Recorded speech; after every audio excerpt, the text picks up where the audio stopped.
Hola a todos, bienvenidos una vez más a nuestro curso en línea.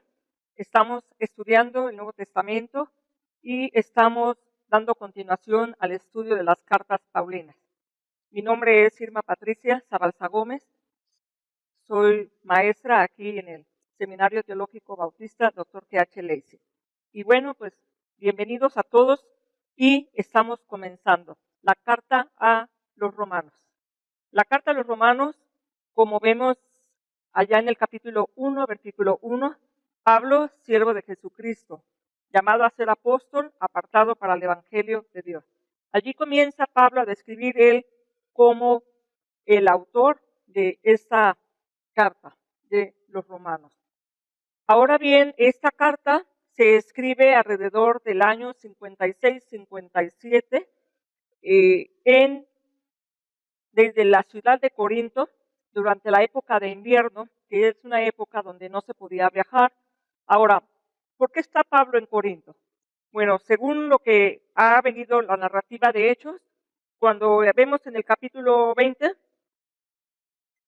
vemos que él está haciendo un recorrido porque tiene propuesto llevar una ofrenda a los hermanos de Jerusalén. Entonces, dice, después de que él estuvo en la ciudad de Éfeso, dice, después él pasó, se despidió, salió para ir a Macedonia, después de recorrer aquellas regiones y de exhortarles con abundancia de palabras, llegó a Grecia, después de haber estado allí 3 meses, y sale haciendo otro recorrido que ya veremos en detalle más adelante. Él está aquí en la ciudad de Corinto. Él había salido de la ciudad de Éfeso y está ahora en Corinto. Aquí le toca pasar el invierno y desde aquí está escribiendo la carta a los romanos, la comunidad cristiana ubicada aquí en la capital del Imperio Romano. Pablo manda esta carta con el portador de la carta es una hermana llamada Febe, que lo vemos allá en Romanos capítulo 16, versículo 1 y 2, 3. Dice allí, en el 1 al 2, dice, os recomiendo además, hermanos, a nuestra hermana Febe, la cual es diaconisa de la iglesia de Cencrea, que la recibáis en el Señor como el digno de los santos y que la ayudéis en cualquier cosa en que necesite de vosotros, porque ella ha ayudado a muchos y a mí mismo. Pablo manda esta carta con la hermana, que segura va hacia Roma, y allá estará el propósito de Pablo, al final de cuentas, es ir a Roma. Él tiene en mente ir a Roma. Allá en Hechos 19, en el versículo 21, dice, pasadas estas cosas, se propuso en espíritu ir a Jerusalén, después de recorrer Macedonia, Acaya, diciendo, después que haya estado allí, me será necesario ver también a Roma. Él desea ir a Roma. Y claro, por varios motivos no ha sido posible, pero él vuelve a reiterar a los romanos ese deseo. Aquí en el capítulo 1, versículo 11, él reitera el deseo a los hermanos de Roma, el ir a visitarles. En el 1:11 dice, porque deseo veros para comunicar algún don espiritual, a fin de que sean confirmados. Él ha expresado su deseo de ir a Roma. Y también allá en el capítulo 15, versículo 24, dice, cuando vaya a España, iré a vosotros, porque espero verlos al pasar, y ser encaminado allá por vosotros, una vez que haya gozado con vosotros. El deseo de Pablo de ir a Roma no queda allí solamente. Él quiere pasar por Roma, pero su objetivo es España, pasar de allí a España. Entonces, mientras él hace esa visita, pues él está enviando esta carta para que puedan conocer realmente cuál es el evangelio que él ha venido predicando, como lo dice allá en el capítulo 1, capítulo 2, versículo 16, donde dice, conforme a mi evangelio. Pablo está compartiendo con ellos la esencia del evangelio. Entonces, él escribe esta carta, pues él ha terminado todo su trabajo misionero, ha enfocado toda esta zona, inclusive más allá de todo esto, el Ilírico. Y Ahora, pues su enfoque es ir hacia este extremo, que ya no lo podemos ver en el mapa, pero su deseo es ir hasta España. Podemos ver en Pablo una visión urbana y mundial. Él tiene el deseo. ¿Y por qué Roma? Bueno, porque Roma es una ciudad importante, la más importante del mundo en ese tiempo. La población ascendía a 1 millón de habitantes y obviamente Roma era el centro. Todo convergía allí. Era muy importante esta ciudad. Ahora, ¿cómo es que hay una iglesia en Roma cuando Pablo no ha visitado Roma? Obviamente, Pablo no puede decir que ellos son fruto de su labor misionera. Él no lo adjudica como sus hijos. Sin embargo, el origen de la iglesia en Roma lo podemos explicar desde el tiempo del Pentecostés. Allá en Hechos capítulo 2, nosotros hemos visto, ¿verdad? Hemos leído que cuando viene el Espíritu Santo sobre el grupo de los discípulos, y obviamente ellos comienzan a predicar el Evangelio en distintas lenguas. Justamente estaban allí los hermanos, muchas personas reunidas para el tiempo de Pentecostés. En la lista de todos los representantes que están allí, dice en el versículo 10, dice en Frigia y Panfilia, en Egipto y en las regiones de África, más allá de Cirene, y romanos, aquí residentes tanto judíos como prosélitos. Todos ellos, bueno, la lista comienza desde antes, ¿verdad? Desde el 9. Todos dicen, caray, estamos escuchando el mensaje en nuestro propio idioma. Y lo dicen los partos, los medos, elamitas, etcétera, etcétera, y entre ellos los romanos.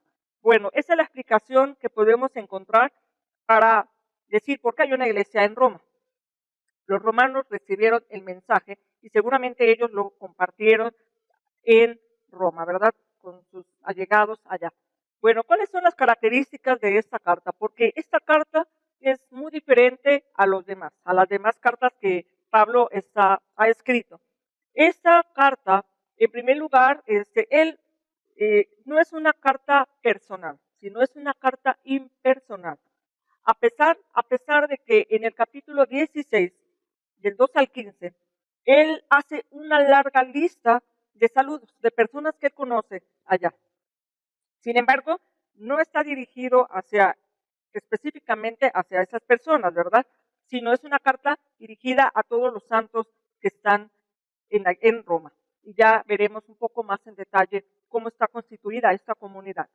Ahora bien, esta carta tiene una larga introducción. Del 1 al 7 es una larga introducción. Usualmente las introducciones de las cartas son mucho más breves, pero aquí la entendemos así porque él se está dando a conocer. Por eso es que escribe a una iglesia, ¿verdad?, que no es su plantación, pero lo está explicando. Ahora, también esta carta, como mencionábamos, tiene una conclusión única, una gran lista de personas a quienes él saluda directamente, ¿verdad? Ahora, no es de sorprender que Pablo tenga amigos, puesto que en todos los viajes que él ha hecho en el recorrido, pues ha conocido a muchas personas y muchos en algún momento dado la gente se dirigía a Roma, ¿verdad? De cualquier lugar del imperio. Una cuarta característica de esta carta, podemos decir que no trata no tiene un carácter ocasional propiamente. Más que una carta, diríamos que es un tratado. De hecho, Romanos es el sumario del mensaje del Evangelio según Pablo, como él lo ha presentado. Es una carta profundamente teológica, es un tratado teológico prácticamente. Entonces, en esta carta podemos ver que es muy importante. Ahora, no está defendiéndose, entonces él con toda libertad escribe el contenido del Evangelio. Obviamente, como que se prestó un buen tiempo, estar en Corinto esos 3 meses y tener un tiempo de reposo, ¿no? Y como que con esas cualidades, con esas características, propiciaron poder escribir una carta así.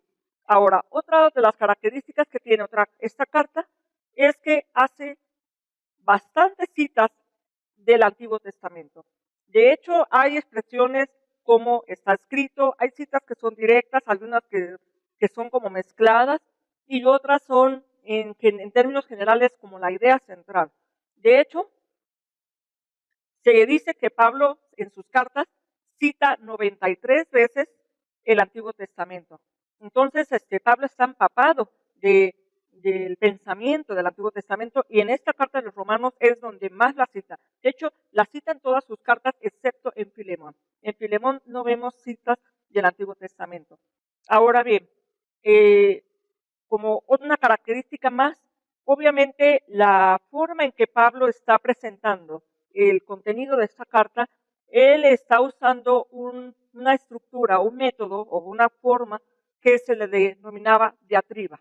Es una forma en la cual Pablo presenta sus ideas, pero como si alguien estuviera objetando algunas de sus ideas, ¿no? Como que le hace preguntas, como que le formula preguntas y él va a responderlas, ¿verdad? Hay un interlocutor imaginario y obviamente esa es la forma en que desarrolla esta carta, es la forma en que procede, como un debate.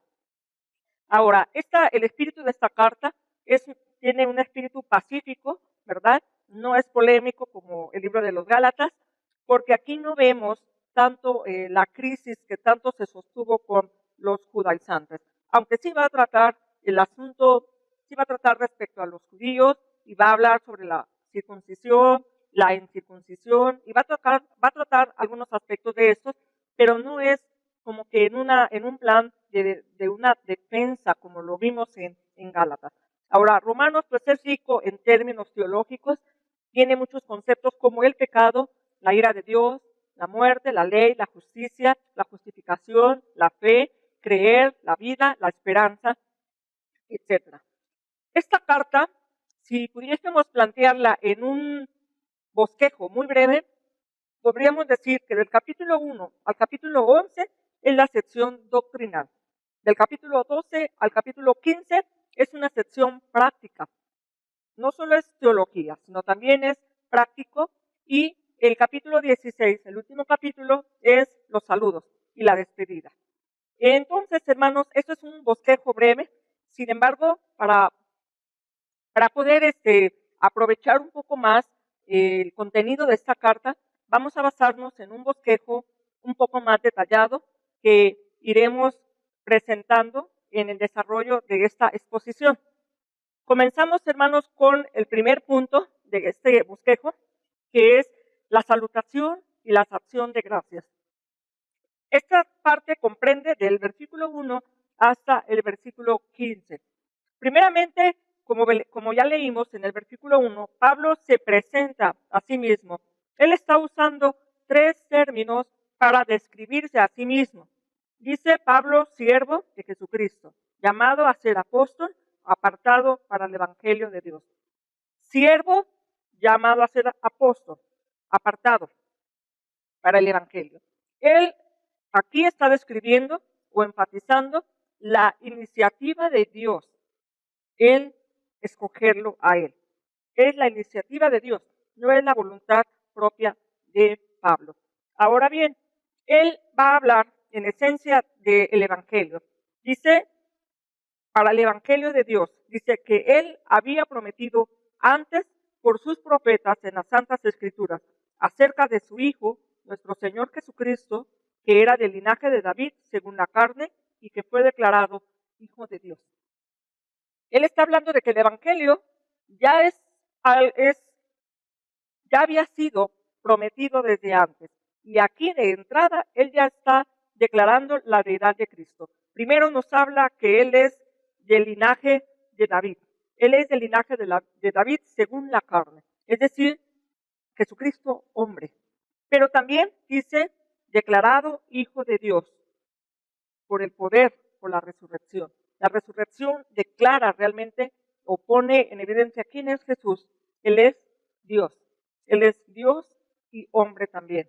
Ahora, Pablo habla también, dice, por quien recibimos la gracia y el apostolado para la obediencia a la fe en todas las naciones por amor a su nombre. Él habla de su propia predicación. ¿Qué es lo que le mueve a él predicar? Primero, es el encargo de Dios. Dios le ha encargado a él hacerlo, ¿verdad? Y en obediencia a ese encargo, él lo hace a todas las naciones por amor a él, a su nombre. Ahora bien, ¿cómo se dirige a los hermanos en Roma? Dice, a todos los que estáis en Roma, a todos los que están en Roma, amados de Dios, llamados a ser santos. Hay también 3 descripciones para ellos. Amados, llamados a ser santos. Y aquí también podemos ver la iniciativa de Dios respecto a ellos. Los romanos son gente amada por Dios. Y el clásico saludo que Pablo hace aquí, de gracia y paz a vosotros, de Dios nuestro Padre y del Señor Jesucristo. La gracia como un favor inesperado y es una fuente de bendición de Dios para todo hombre. Y la paz, el eirene en el griego, es el equivalente de el shalom del Antiguo Testamento, y habla de toda bendición de parte de Dios. Ahora bien, Pablo, una vez que ha saludado a los hermanos con esta descripción, con esta presentación, ahora Pablo también expresa una oración de gratitud a Dios por ellos y a la vez también en su deseo de ir a verles.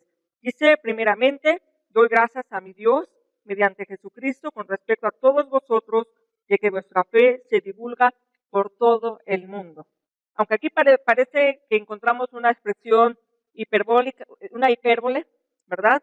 Pero obviamente sí está dando lugar a que esta iglesia tiene una posición muy reconocida, pero también una fe muy firme.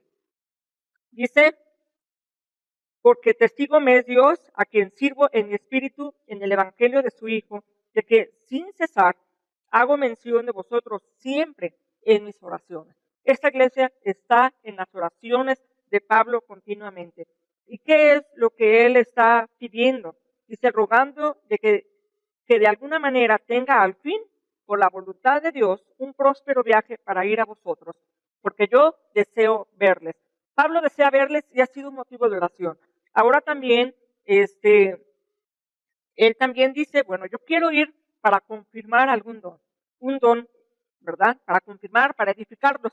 Pero también después él suaviza un poco esto, porque en el 12 dice, esto es para ser mutuamente confortados por la fe, que nos es común a vosotros y a mí. Al final de cuentas, Pablo dice, bueno, yo no solamente voy a compartir con ustedes, sino también espero recibir de ustedes, ¿no? Ser mutuamente edificados. Ahora, Pablo dice en el versículo 14 que él es deudor a todos. Dice a griegos, a no griegos, a sabios y a no sabios, soy deudor. En pocas palabras, en una totalidad. Pablo se siente endeudado. Yo creo que él quisiera, obviamente, a todos realmente poder compartir el evangelio. Ahora, porque él desea, dice, en cuanto a mí, pronto estoy a anunciaros el evangelio también, a vosotros que estáis en Roma. Él se había propuesto, dice en los versículos anteriores, que se ha propuesto ir, pero de alguna u otra forma ha sido estorbado. Casi al final de la carta, él va a pedir que oren por él para que ya no tenga estorbo y finalmente él pueda cumplir ese objetivo. Llegamos al punto número 2 de nuestro bosquejo, el poder del evangelio. Abarca los versículos 16 y 17. Estos 2 versículos en realidad es el tema central de la carta. Dice aquí, porque no me avergüenzo del evangelio, porque es poder de Dios para salvación a todo aquel que cree, al judío primeramente y también al griego. Porque en el evangelio la justicia de Dios se revela por fe y para fe, como está escrito, mas el justo por la fe vivirá. Aquí ya vemos una de las citas del Antiguo Testamento. Él no se avergüenza del evangelio, él recuerda las palabras de Jesús. Ahora, este evangelio dice trae poder, es poder de Dios para salvación. ¿Y cómo actúa ese poder? Sobre todo aquel que cree. Dice aquí, este evangelio, ¿verdad? Porque en el evangelio la justicia de Dios se revela. Ahora, aquí vemos una palabra, uno de los términos muy importantes, la justicia de Dios. Este es un término clave en la carta a los romanos. Dikaiosun es la justicia. Ahora, no es el carácter justo del hombre, sino es la justicia de Dios que se revela en contraste con la justicia del hombre. Ahora, dice aquí que se revela por fe y para fe. El punto de partida es la fe, ¿verdad? Pero también la fe es una meta, Dice dice aquí que se revela al hombre la justicia de Dios. La revelación de Dios también va a ser un concepto que va a dominar el pensamiento de toda esta epístola, de esta carta. La revelación de Dios, porque sin ella, sin la revelación de Dios, el hombre no puede conocer a Dios. Ahora vamos, hermanos, al punto número 3 de este bosquejo que estamos siguiendo, la culpabilidad del hombre sin ley.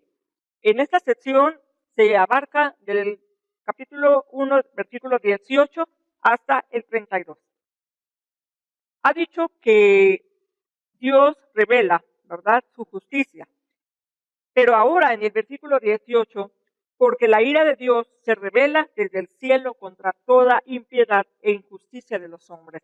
Ahora no solamente es la revelación del Evangelio, sino ahora vemos la revelación de la ira de Dios. La ira de Dios. Ahora, hay una revelación que Pablo dice, hay una revelación no escrita, porque dice en el 20, porque las cosas invisibles de Él, su eterno poder y deidad, se hacen claramente visibles desde la creación del mundo, siendo entendidas por medio de las cosas hechas, de modo que no tienen excusa. Estos hombres, ¿verdad?, que dice que impíos e injustos, que detienen con injusticia la verdad, ellos no tienen excusa de no conocer a Dios, puesto que hay una revelación que se hace patente en la creación del mundo. Se hace patente. Y de allí que por eso es la ira de Dios, por el pecado del hombre. Dice aquí que estos hombres, en el versículo 18, dice, contra toda impiedad e injusticia. Estos hombres, hablando de la palabra impiedad, es asebellan. La palabra habla de una carencia de reverencia para con Dios y una ausencia de la recta conducta ante los hombres. Estos hombres, a pesar de que Dios ha revelado como creador y su poder eterno y su deidad, la respuesta del hombre es una manera trágica. Vemos en el 21, dice, pues habiendo conocido a Dios, o sea, la manifestación, la revelación de Dios, la revelación natural de Dios, ¿qué dice el 21? Dice, no le glorificaron como a Dios, ni le dieron gracias. Aquí vemos dos cosas muy importantes. Las respuestas que Dios espera en la revelación que Él hace. Que le glorifique y que le dé gracias. Es lo que espera Dios. Glorificar tiene el sentido de reconocer que Él es Dios. Así de que ellos, al no hacerlo, dice aquí que se envanecieron en sus razonamientos. Se hicieron vanos y pues una supuesta sabiduría de ellos, porque dice profesando ser sabios, se hicieron necios. El versículo 22. ¿Cuál es el resultado del rechazar esa revelación de Dios? En el versículo 23 vemos uno de ellos. Son tres resultados que vamos a ver y vemos aquí el primero, la idolatría. Dice, cambiaron la gloria de Dios incorruptible en semejanza de imagen de hombre corruptible, de aves, de cuadrúpedos y de reptiles. Ellos no adoran a Dios, ellos adoran a la criatura, al hombre, aves, cuadrúpedos, reptiles. Parece que va de mal en peor. Es más, hoy adoran a cosas que ni siquiera se mueven. Eso es una tragedia, eso es un resultado de esa manera de no haber respondido a Dios, glorificándole ni dándole gracias. El segundo resultado de eso es, lo vemos en el versículo 24, la perversión del sexo. En este versículo dice, por lo cual Dios los entregó a la inmundicia en las concupiscencias de sus corazones, de modo que deshonraron entre sí sus propios cuerpos. Ahora, en el versículo 24 dice, Dios los entregó. En el versículo 26 vuelve a mencionar, Dios los entregó. En el versículo 28 también vemos allí la frase, Dios los entregó. No son tres entregas, no son tres etapas, es una sola. Simplemente está haciendo énfasis en un acontecimiento. Ahora, Dios los ha entregado, pero primero ellos abandonaron voluntariamente a Dios. Así de que lo que hace Dios solamente tiene que ver con dejarlos, abandonarlos a su propia determinación y autodestrucción. Ellos deshonran entre sí sus cuerpos. El sexo, en vez de ser parte de una relación permanente, llega a ser solamente una diversión. Ahora también vemos el sexo como una expresión egoísta, y lo que describe aquí el apóstol es que dice, aún sus mujeres cambiaron el uso natural por el que es en contra naturaleza. Y de igual modo también los hombres, dejando el uso natural de la mujer, se encendieron en su lascivia unos con otros, cometiendo hechos vergonzosos hombres con hombres. Habla de que mujeres con mujeres y hombres con hombres. La misma naturaleza habla de una relación inadecuada. Y es lo que está diciendo la Biblia de una manera muy clara. Así de que ellos cambiaron. En el versículo 25, cuando dice cambiaron, está usando un término que se llama metalazo en griego, que se usaba para los intercambios comerciales. Así de que estos hombres hicieron un mal negocio. De verdad hicieron un mal negocio. Cambiaron la verdad por la mentira, cambiaron al Creador por la criatura. Así de que ellos se encienden en pasiones, dice el versículo 26, se deshonran. Y realmente Pablo habla de esa degradación del sexo. En el versículo 29 vemos una expresión muy interesante. Dice, estando atestados de toda injusticia. Están atestados. Aquí la frase es pepleromenos, es de verdad al desborde. Están llenos hasta el desborde, como si pudiésemos imaginar un vaso de agua lleno, pero no solo lleno, sino se está derramando. Bueno, se está derramando esto de rechazo a Dios, de pecado. Es lo que está pasando con estos hombres que han sido entregados por Dios. Simplemente dejados para que ellos vivan las consecuencias de lo que ellos inicialmente quisieron hacer, rechazar la verdad. Ahora bien, vemos en el 29 al 31 un retrato de lo que estas almas abandonadas por Dios. Dice aquí, estando atestados de toda injusticia, fornicación, perversidad, avaricia, maldad, llenos de envidia, homicidios, contiendas, engaños y malignidades, murmuradores, detractores, aborrecedores de Dios, injuriosos, soberbios, altivos, inventores de males, desobedientes a los padres, necios, desleales, sin afecto natural, implacables, sin misericordia. Ahora, toda esta descripción habla de algo bastante triste. Dice sin afecto natural. Astorbus. Estorge habla del amor familiar, amor a la familia. Pues bueno, estos hombres no tienen ni siquiera amor a su familia, a sus padres, a sus hermanos, a nadie. Así de que esto es el retrato y el efecto del pecado en la vida de hombres y mujeres que rechazan a Dios. Es una situación muy deprimente, por lo cual hay un veredicto de parte de Dios. Este veredicto, versículo 32, dice, quienes habiendo entendido el juicio de Dios, que los que practican tales cosas son dignos de muerte. No solo las que la hacen, sino que también se complacen con los que las practican. Así de que la práctica del pecado y aquellos que han perdido la vergüenza se deleitan en hacerlo, el veredicto es la muerte. Ahora, estos son hombres, ¿verdad?, que, dice, detienen con injusticia la verdad y han rechazado a Dios. En la sección 4 de este bosquejo habla de la culpabilidad del hombre con ley, porque estos hombres no tienen ley, sino que ellos son ley para sí mismos. Pero en el capítulo 2, hasta el 3:8, Pablo nos da una gran sorpresa. ¿Por qué? Porque dice, por lo cual eres inexcusable, oh hombre, quien quiera que seas tú que juzgas. Pues en lo que juzgas a otro, te condenas a ti mismo, porque tú que juzgas, haces lo mismo. Y en el 17 dice tú que tienes el sobrenombre de judío, que te apoyas en la ley, que te glorías en Dios. Bueno, hablando de ese hombre, él está diciendo, tú los juzgas. Tú dices, bueno, yo no soy como ellos. Sin embargo, porque yo soy judío, yo soy parte del pueblo de Dios, pero Pablo le dice, ¿sabes qué?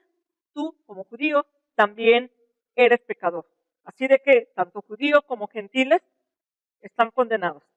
Dice aquí, tú que juzgas, hace lo mismo. Tú te condenas a ti mismo.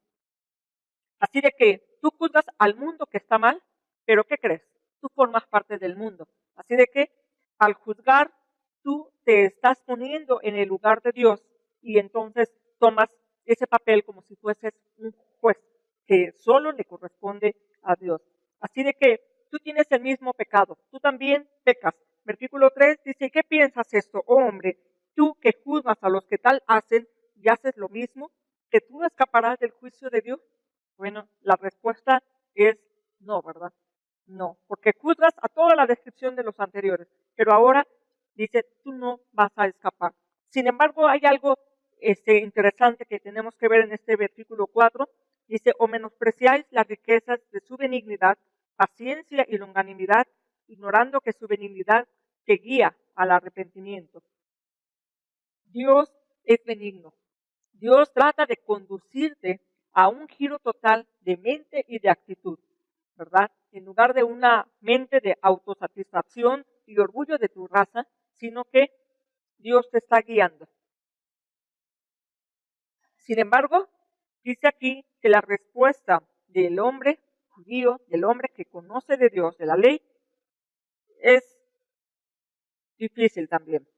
No se entiende, ¿verdad? ¿Por qué hace esto? Versículo 5, por la dureza de tu corazón no arrepentido. Por la dureza de tu corazón no arrepentido. Tanto el judío como el gentil se le ha revelado, ¿verdad? Dios ha revelado desde antes su evangelio y también ha revelado su ira.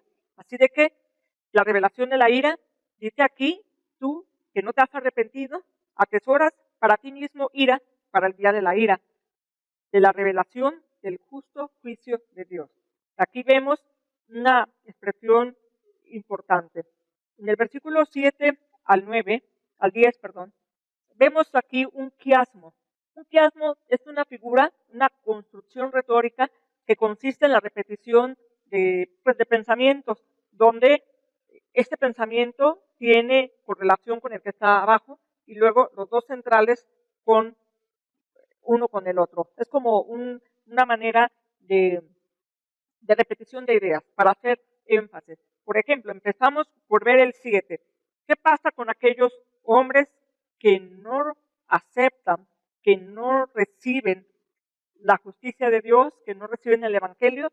Dice aquí, y para los que sí. Entonces aquí va a ser un contraste. Dice aquí en el 7, vida eterna a los que perseverando en bien hacer buscan gloria, honra e inmortalidad. Y hace conexión con el versículo 10, dice, pero gloria y honra y paz a todo aquel que hace lo bueno, al judío primeramente y también al griego. Y habla también, en el 8 y 9 tienen correlación ahora, dice, pero ira y enojo a los que contenciosos y no obedecen a la verdad, sino que obedecen a la injusticia. Tribulación y angustia sobre todo ser humano que hace lo malo, el judío primeramente y también al griego. El versículo 7 ha tenido conexión con el versículo 10 y el versículo 8 con el 9. Así de que a esa conexión se le conoce como quiasmo. Vida eterna, gloria, honor e inmortalidad. Ira de Dios y trae como consecuencia la tribulación, la angustia, sobre todo ser humano, judíos y griegos.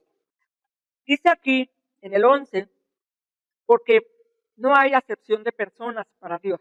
Dios no muestra preferencias. Él va a tratar de manera pareja. Ahora bien, del capítulos 9 al 11 va a tratar este asunto. Cuando habla de que Dios no hace acepción de personas, Él está usando una palabra prosopolencia, que quiere decir juzgar por el rostro o por la apariencia. Bueno, Dios no juzga por la apariencia. El hombre sí, el hombre juzga por la apariencia. Recordemos aquella situación cuando Samuel va a ungir al futuro rey de Israel. Le es presentado todos los hijos de Isaí, pero falta uno, ¿verdad? Que jamás imaginaban quién iba a ser. Que este pequeño fuera el rey. Y dice Dios, no te guíes por la apariencia. Es que Dios ve el profundo del corazón. Así de que Dios no se deja llevar por las apariencias. Ahora, los judíos pensaban que por ser judíos y tener la ley, ellos consideraban que la ley los haría salvos. Pero Dios no lo hace, no lo considera así. Versículo 12 al 15 dice que porque todos los que sin ley han pecado, sin ley también perecerán. Y todos los que bajo la ley han pecado, por la ley serán juzgados. O sea, la ley no les salva.